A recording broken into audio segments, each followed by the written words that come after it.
Buckle up, thrill seekers, because if you're trapped in the deep blue sea with a prehistoric man-eating shark with a taste of human calamari, what would you do? There's nowhere to sail and no rock to hide behind. The ocean is a giant all-you-can-eat buffet for our toothy friend. It's Jaws on steroids. It's the Meg. It's going to be a feeding frenzy on our kill count tonight, so let's dive into the beast of a movie, and remember, you're gonna need a much bigger boat.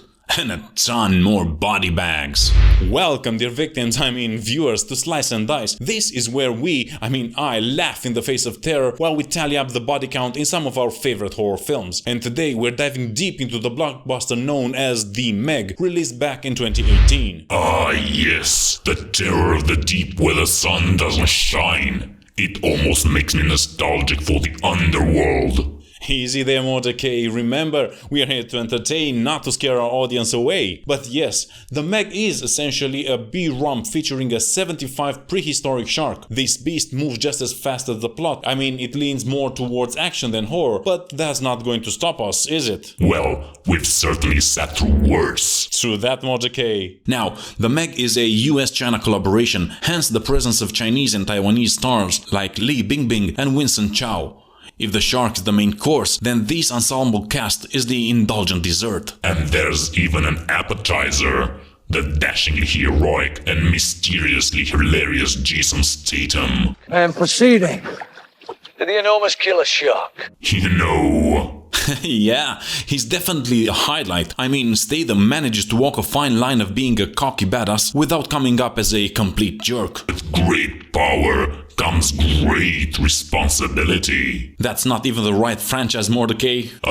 It's all one big cinematic universe in my head, DJ. Well, regardless of Statham's charisma, the movie does deliver on its premise, unlike, say, Jaws 3D, which promised so much but gave us, well, less. The Meg doesn't pull any punches with its digital effects, underwater visuals, and clean action sequences. Indeed, it makes those sci-fi channel flicks look like they were filmed in a fish tank.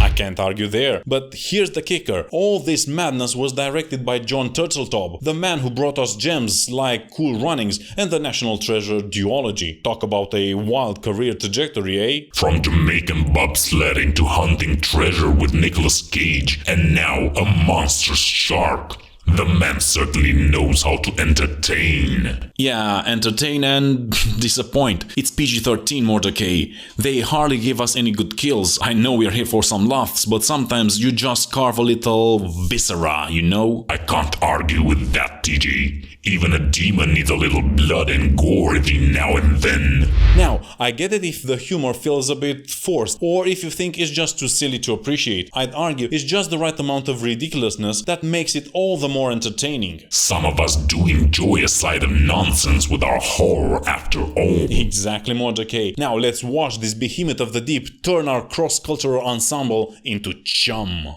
The movie starts off the Philippine Trench with a rescue mission going south. Jonas Taylor and his crew aren't able to save 6 crewmen who seem to have had a run with, perhaps a giant shark? You're gonna need a bigger boat. Mordecai, that's from Jaws. Keep up, will you? But yes, a bigger boat or a stronger submarine would have been quite helpful. Jonas does manage to find a survivor, but that's when things start to go haywire. Suddenly, something's big knocking on the door, and not in a polite "may I come in" sort of way. Jonas manages to escape the sub, aptly named USS Save Her Ass, but unfortunately his colleagues Marks and D'Angelo aren't so lucky. They're stuck behind a malfunctioning hatch, begging Jonas to come back for them. I can already see where this is going. Let me guess, he leaves them, and then they get blown up. Right you are, Mordecai. Just 2 seconds after he leaves, the submarine turns into an underwater firework. That's a tough break.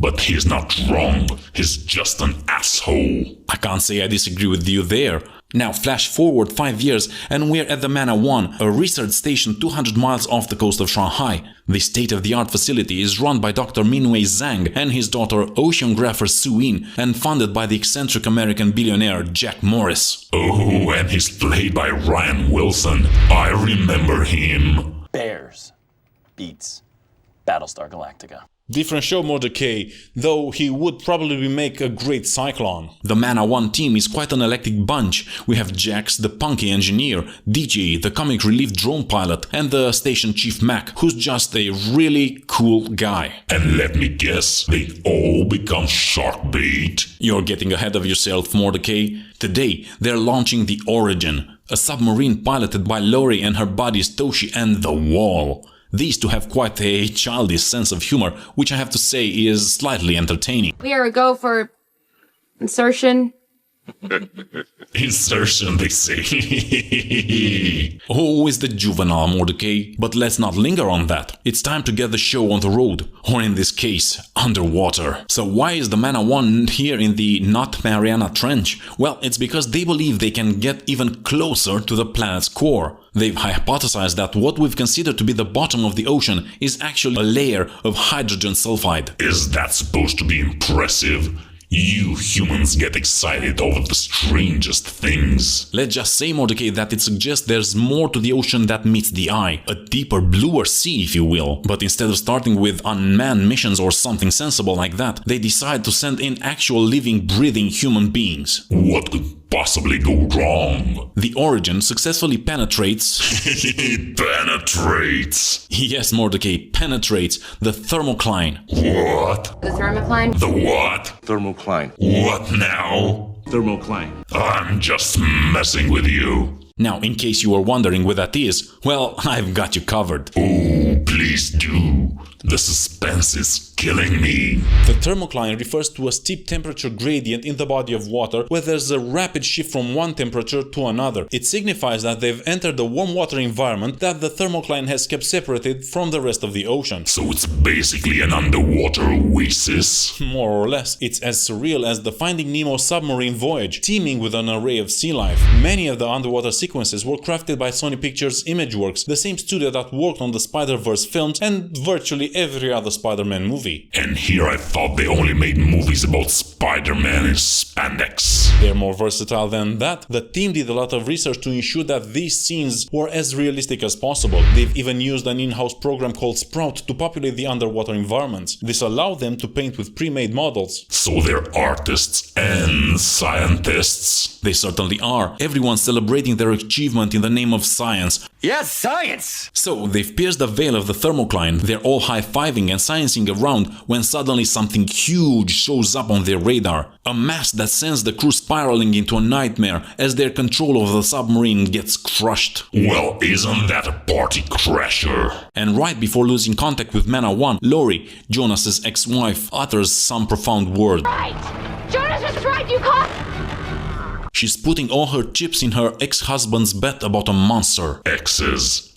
Can't live with them. Can't live without them. Anyway, we find Jonas living the life of a sun-soaked, booze-soaked beach bum in Thailand, disgraced after spinning yarns about sea monsters. Sounds like retirement. He's coaxed out of his alcoholic haze by Mac and Zhang with a recording of Lori echoing his own thoughts. If that isn't a call to action. But not everyone is thrilled about Jonas's comeback. Dr. Heller, the station's medical chief and part of Jonas's all rescue team, isn't ready to trust. Friends there to die in an act of cowardice!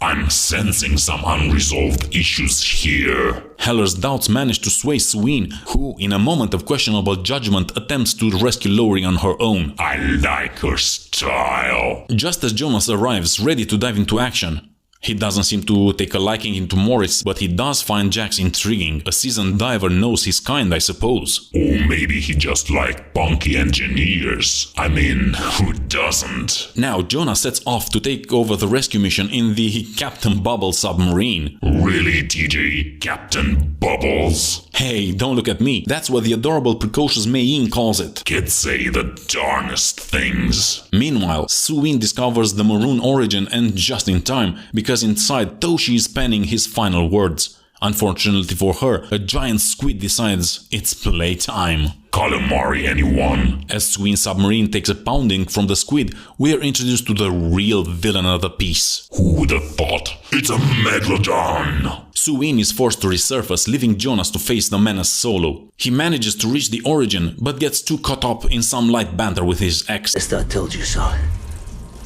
You came all the way here just to tell me that, didn't you?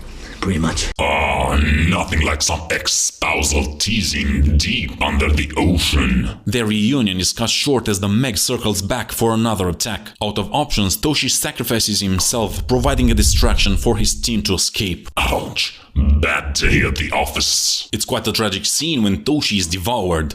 Damn, if they only had more time. Interestingly, the creators went to great lengths to make the Meg distinctly different from the average cinema shark. Say Bruce from Jaws, for example. I'm guessing they didn't want any copyright issues. You could say that, but they also took inspiration from the creature's deep-sea habitat, giving it a gnarled, mottled skin and additional gills to compensate for the low oxygen levels. So they turned the great white into a mutated, overgrown guppy? Well, that's one way to put it. Also, they took some liberties with the size. Real-life megalodons are estimated to be around 60 feet based on fossil records. However, the Meg in the movie is a whopping 75 feet. Now that's a shark I wouldn't want to meet in the dark ocean alley. After the daring rescue mission, Jonas brings Lori to the med bay, effectively benching her for the rest of the movie. And though Suin initially blames Jonas for Toshi's demise, You left him because that's who you are. Typical. Blaming the guy who actually tried to do something. she quickly comes around to apologize and appreciate the sight of Jason Statham's rock-hard abs. So now she starts to appreciate that chiseled Jason Statham physique.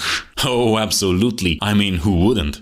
Moving on, the team at Mana 1 is left to grapple with the revelation of a living, breathing, prehistoric monster thought to have vanished from the Earth over 2 million years ago. But of course, the greedy billionaire Morris wants to catch the thing right. Exactly, despite Jonas warning him against such foolhardy endeavors. Man versus Meg isn't a fight. It's a slaughter. But that doesn't dissuade Morris. Humans always thinking they can control nature. Unfortunately, their troubles don't end there. The little one, Mei Ying, wearing an outfit that's straight out of Wreck-It Ralph, stumbles upon the Meg, who seems to have followed them to the surface. I always knew sharks were smarter than they looked. Turns out the explosion that resulted in Toshi's death created a pathway for our giant friend, so they've unintentionally opened a super highway for giant shark.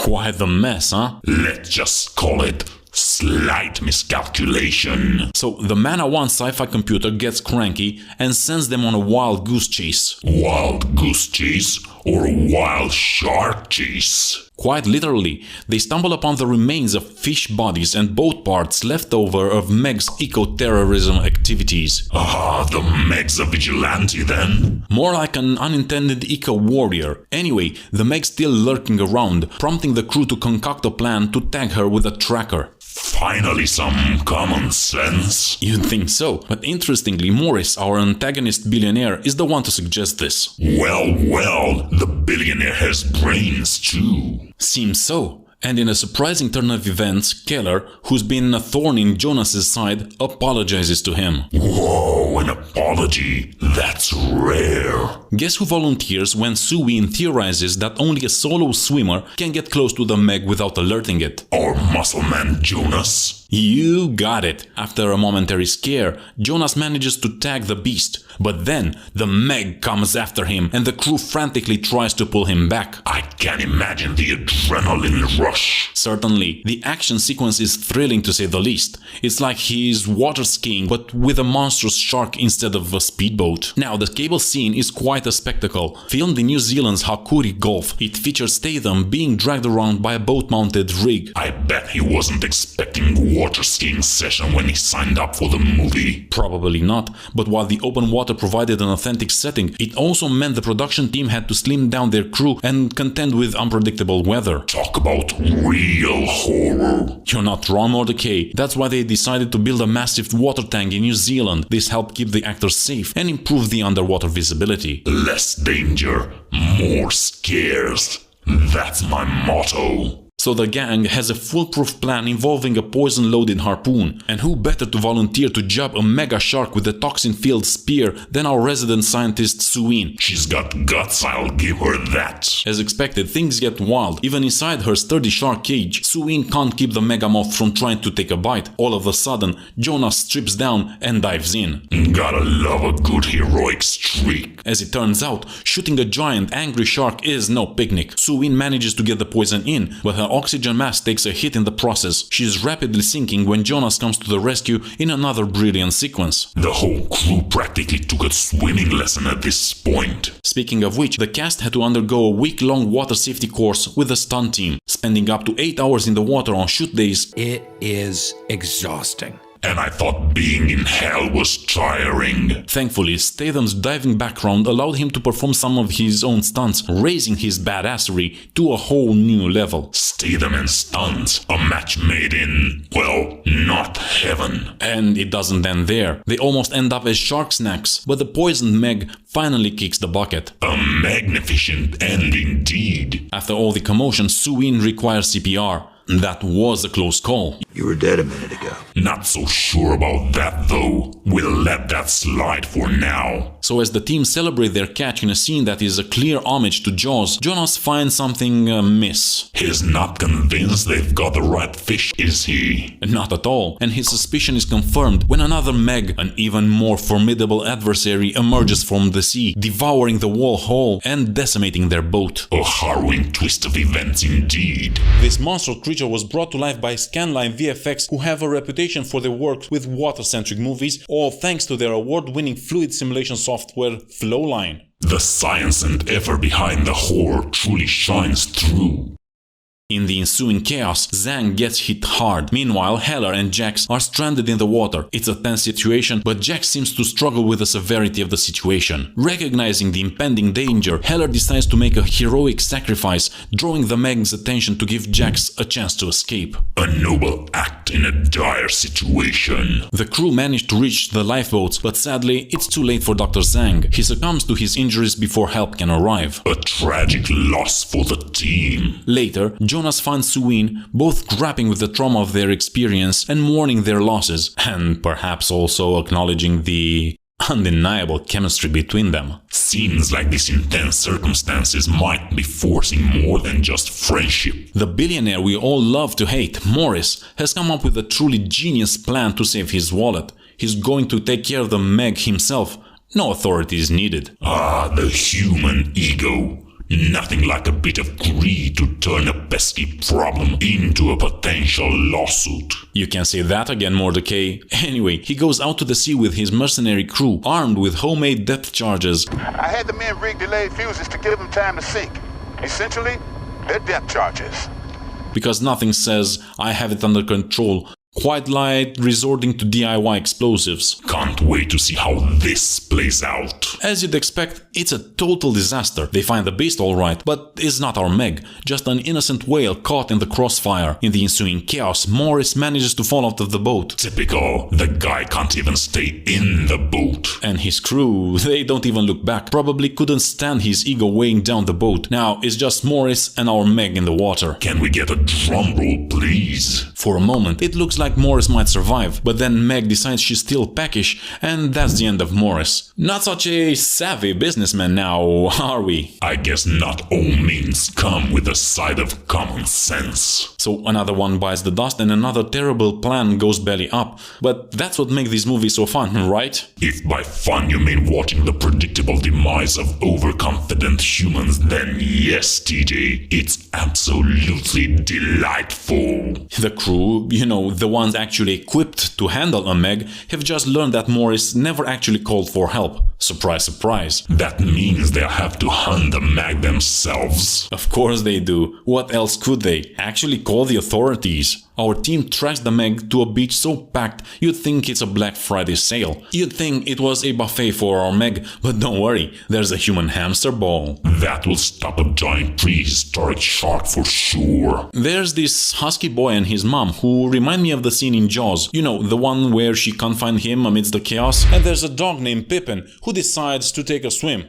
Bad idea, Pippin. You'd think that after a few shark movies, they'd learn to leave the dogs out of the water. It is at this time that the Meg makes her grand entrance, and boy does she know to make a splash. Literally. She hits a couple of rafts, flinging some people in the air, and it's a complete chaos. You humans sure know how to throw a party. In all the madness, I could count only 3 definitive kills, 2 people from a raft and 1 unlucky swimmer. But don't worry, the hamster ball does try to escape. And let me guess, guess he gets eaten too. Well, his escape plan gets popped pretty quickly, but just when you think we're heading into a massacre, our heroes swoop in and play some whale songs. You know, because Megs love whale sounds. You know what else they love? Easy snacks. Somehow, the Meg heads off for a bigger meal, leaving everyone else behind. In the final round of the movie, Jonas and Suin try their luck with underwater gliders. Jonas, true to his character, takes the brunt of the damage while playing a dangerous game of bait and switch with our gargantuan friend. Shark bait, TJ? Well, they did attract some attention. An overly enthusiastic news cruise loses control of the chopper and crashes into another. The result? Fire debris raining down, and you guessed it,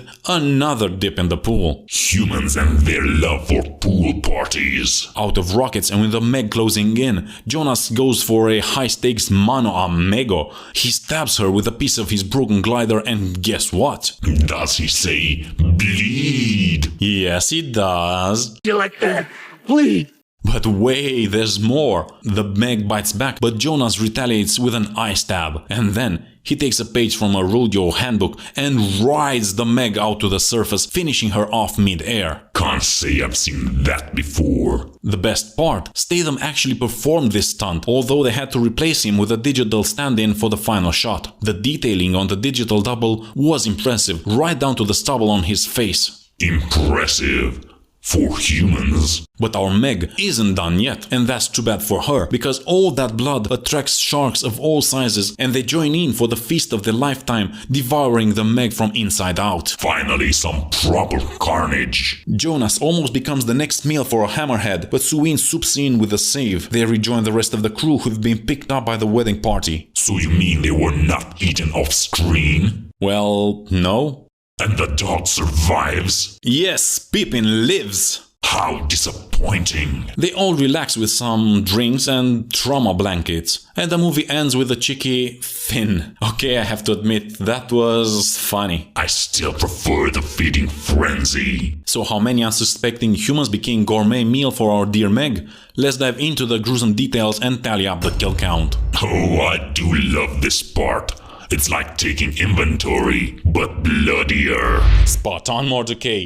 I managed to count a staggering 21 kills in the Meg. The victims were made up of 18 men, 2 women, and 1 unknown arm. Wait, just an arm? What happened to the rest of him? We may never know, Mordecai. With the film's runtime of 113 minutes, that gives us a kill on average every 5.4 minutes. And they say my world is brutal. At least we don't have prehistoric sharks. The Golden Tooth Award, our mark of respect for the most unforgettable or impactful kill, goes out to our valiant hero, The Wall. Not necessarily for his end, but for the drama that unfolds post his departure, especially the larger Meg making a meal out of the smaller one. An unforgettable scene, no doubt. Now, our Deflated Buoy Award is a bit special. It goes out to our hamster ball guy. Don't get me wrong, it's the funniest kill of the movie, but they could have done a whole lot more with this idea, especially if they hadn't aimed for a PG-13 movie. The gore in the beach scene here is about as terrifying as a teddy bear's picnic. So there you have it, folks. The Meg, a roller coaster of fear, suspense, and the age-old battle of man versus nature. Remember, in the world of prehistoric sharks, it's not just about the size of the bite, but the sheer suspense and terror that really makes a mark. Ain't that the truth? Can't wait for our next adventure, TJ. Neither can I, Mordecai. Until then, stay sinister.